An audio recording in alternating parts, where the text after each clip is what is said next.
Bibliomanía Audiolibros te presenta Araby, escrito por James Joyce. La calle North Richmond, al ser sin salida, era una calle tranquila, excepto a la hora en que la escuela de los hermanos cristianos dejaba libres a los chicos. Una casa deshabitada de 2 plantas se alzaba en el extremo de la calle, separada de sus vecinos en un terreno cuadrado. Las otras casas de la calle, conscientes de la vida digna que había en ellas, se miraban con rostros pardos e imperturbables. El antiguo inquilino de nuestra casa, un sacerdote, había muerto en el salón trasero. El aire, enmohecido por haber estado cerrado durante mucho tiempo, flotaba en todas las habitaciones, y el cuarto de los residuos, detrás de la cocina, estaba repleto de viejos papeles inútiles. Entre ellos encontré algunos libros forrados de papel, cuyas páginas estaban rizadas y húmedas. El Abad de Walter Scott, El Devoto Comulgante y las Memorias de Vidocq.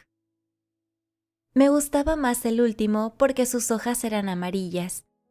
El jardín silvestre detrás de la casa contenía un manzano central y algunos arbustos dispersos, bajo uno de los cuales encontré la oxidada bomba de la bicicleta del difunto inquilino. Había sido un sacerdote muy caritativo. En su testamento había dejado todo su dinero a instituciones y los muebles de su casa a su hermana. Cuando llegaron los cortos días del invierno, el crepúsculo caía antes de haber terminado de cenar. Cuando nos encontramos en la calle, las casas se habían vuelto sombrías. El espacio del cielo sobre nosotros tenía un color violeta siempre cambiante, y hacia él las farolas de la calle levantaban sus débiles faroles. El aire frío nos picaba y jugábamos hasta que nuestros cuerpos brillaban. Nuestros gritos resonaban en la silenciosa calle.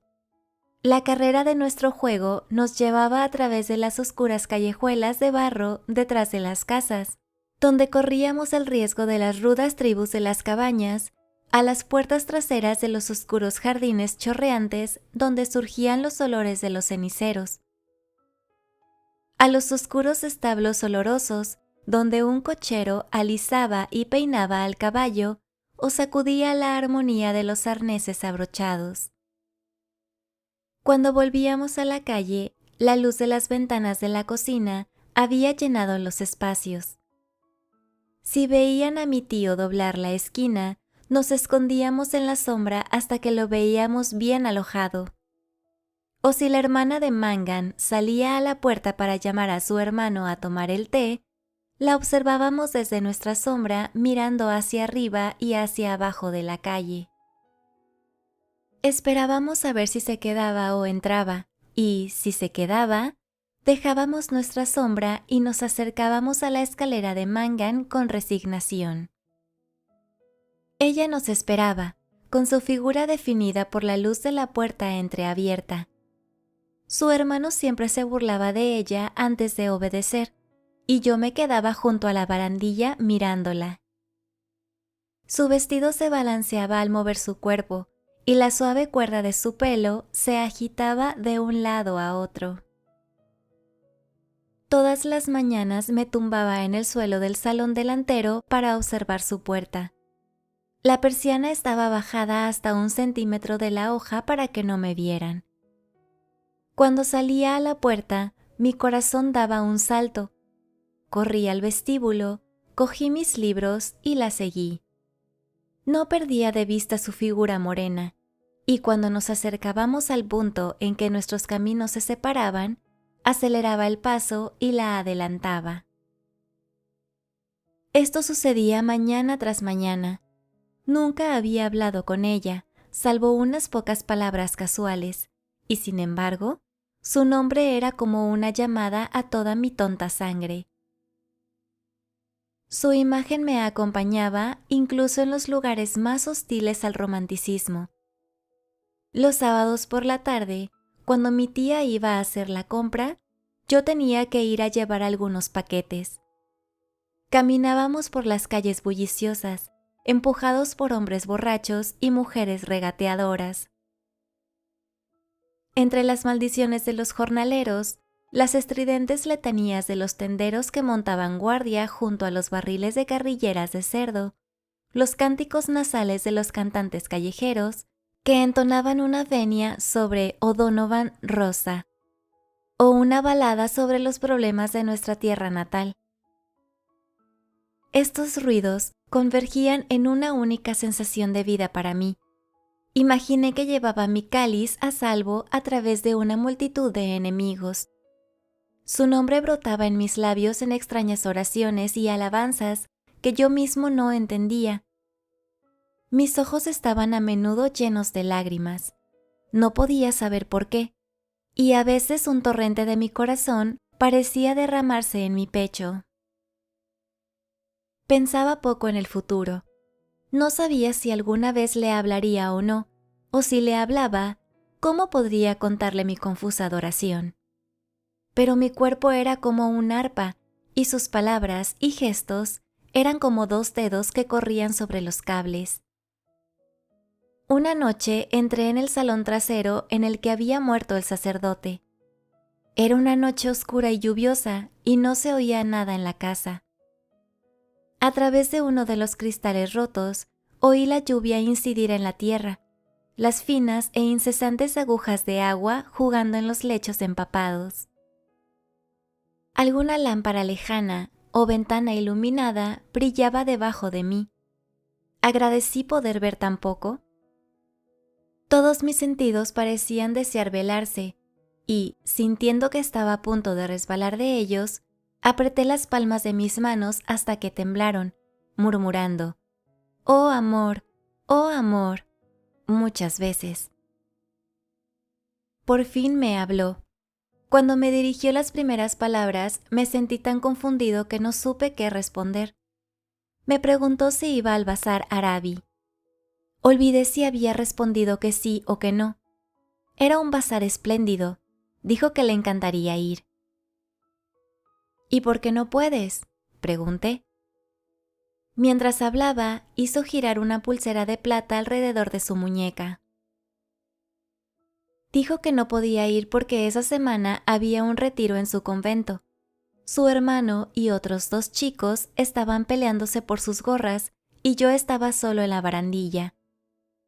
Ella sostenía una de las puntas, inclinando la cabeza hacia mí. La luz de la lámpara situada frente a nuestra puerta captó la curva blanca de su cuello, iluminó el cabello que allí descansaba y, al caer, iluminó la mano sobre la barandilla. Cayó sobre un lado de su vestido y atrapó el borde blanco de una enagua, apenas visible mientras ella se encontraba a gusto. «Está bien para ti», dijo ella. «Si voy», dije, «te traeré algo». Qué innumerables locuras asolaron mis pensamientos de vigilia y de sueño después de aquella noche. Deseaba aniquilar los tediosos días intermedios. Me molestaba el trabajo de la escuela. Por la noche, en mi habitación, y por el día, en el aula, su imagen se interponía entre yo y la página que me esforzaba por leer. Las sílabas de la palabra Arabi me llamaban a través del silencio en el que mi alma se deleitaba y arrojaban un encanto oriental sobre mí. Pedí permiso para ir al bazar el sábado por la noche. Mi tía se sorprendió y esperó que no se tratara de un asunto de masones. Respondí a pocas preguntas en clase. Observé el rostro de mi maestro pasar de la amabilidad a la severidad. Esperaba que no estuviera empezando a holgazanear.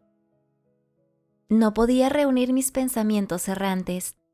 Apenas tenía paciencia con el serio trabajo de la vida que, ahora que se interponía entre yo y mi deseo, me parecía un juego de niños, un feo y monótono juego de niños. El sábado por la mañana le recordé a mi tío que deseaba ir al bazar por la tarde. Él, que se encontraba en la mesa del vestíbulo buscando el cepillo del sombrero, me respondió secamente: «Sí, muchacho, lo sé». Como él estaba en el vestíbulo, no pude ir al salón delantero y asomarme a la ventana. Sentí la casa de mal humor y caminé lentamente hacia la escuela. El aire era despiadadamente crudo y mi corazón ya me fallaba. Cuando llegué a cenar a casa, mi tío aún no había llegado. Todavía era temprano. Me quedé mirando el reloj durante un rato y cuando su tic-tac empezó a irritarme, salí de la habitación. Subí la escalera y subí a la parte superior de la casa. Las altas y frías habitaciones vacías y lúgubres me libraron y fui de habitación en habitación cantando. Desde la ventana del frente vi a mis compañeros jugando abajo en la calle.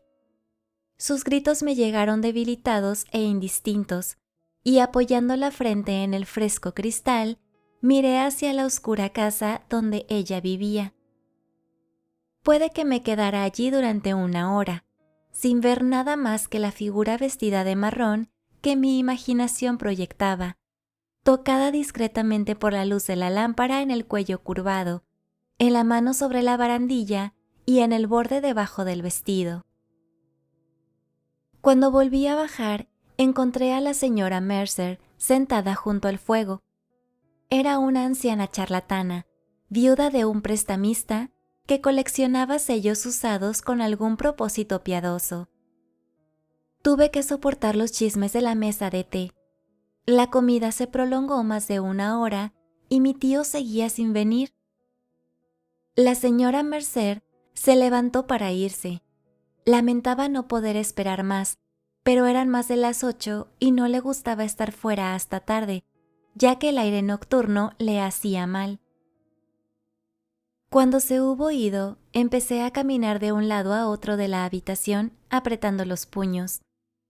Mi tía dijo: «Me temo que debes posponer tu bazar de esta noche de Nuestro Señor». A las 9 oí la llave de mi tío en la puerta del vestíbulo. Le oí hablar consigo mismo y oí cómo se balanceaba el zaguán al recibir el peso de su abrigo. Podía interpretar estas señales. Cuando estaba a mitad de la cena, le pedí que me diera el dinero para ir al bazar. Lo había olvidado. «La gente está en la cama y tras su primer sueño ahora», dijo. No sonreí. Mi tía le dijo enérgicamente: «¿No puedes darle el dinero y dejarle marchar? Ya le he retenido bastante tiempo». Mi tío dijo que lamentaba mucho haberlo olvidado. Dijo que creía en el viejo dicho: «Todo trabajo y nada de juego hace que Jack sea un chico aburrido». Me preguntó a dónde iba y cuando se lo dije por segunda vez, me preguntó si conocía el adiós del árabe a su corcel. Cuando salí de la cocina, estaba a punto de recitar las primeras líneas de la pieza a mi tía. Sostenía un florín con fuerza en la mano mientras caminaba por Buckingham Street hacia la estación. La visión de las calles abarrotadas de compradores y llenas de gas me recordó el propósito de mi viaje. Tomé asiento en un vagón de tercera clase de un tren desierto. Tras un intolerable retraso, el tren salió lentamente de la estación. Avanzaba sigilosamente entre casas ruinosas y sobre el río centellante. En la estación de Westland Row, una multitud de personas se acercó a las puertas del vagón, pero los porteros los hicieron retroceder, diciendo que era un tren especial para el bazar. Me quedé solo en el vagón desnudo. En pocos minutos, el tren se detuvo junto a un improvisado andén de madera. Salí a la calle y vi por la esfera iluminada de un reloj que eran las 10:10. Delante de mí había un gran edificio que mostraba el nombre mágico. No pude encontrar ninguna entrada de 6 peniques, y temiendo que el bazar estuviera cerrado, pasé rápidamente por un torno entregando un chelín a un hombre de aspecto cansado. Me encontré en una gran sala ceñida a la mitad de su altura por una galería. Casi todos los puestos estaban cerrados y la mayor parte de la sala estaba a oscuras. Reconocí un silencio como el que invade una iglesia después de un servicio. Entré tímidamente en el centro del bazar. Unas pocas personas estaban reunidas en torno a los puestos que aún estaban abiertos. Delante de una cortina, sobre la que estaban escritas las palabras Café Chantant en lámparas de colores, dos hombres contaban dinero en una bandeja. Escuché la caída de las monedas. Recordando con dificultad por qué había venido, me acerqué a uno de los puestos y examiné jarrones de porcelana y juegos de té floreados. En la puerta del puesto, una joven hablaba y reía con dos jóvenes caballeros. Noté su acento inglés y escuché vagamente su conversación. «Oh, yo nunca dije tal cosa». «Oh, pero lo hiciste». «Oh, pero no lo hice». ¿No lo dijo ella? Sí, la escuché. Oh, es una mentira.